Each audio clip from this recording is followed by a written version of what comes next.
sayılır.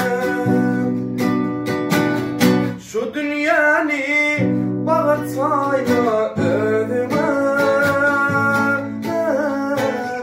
şeytanın oyunudur anam sayılır.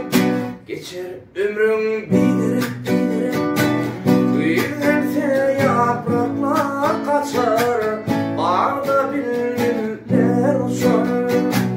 Yaşlığım dillerden geçer,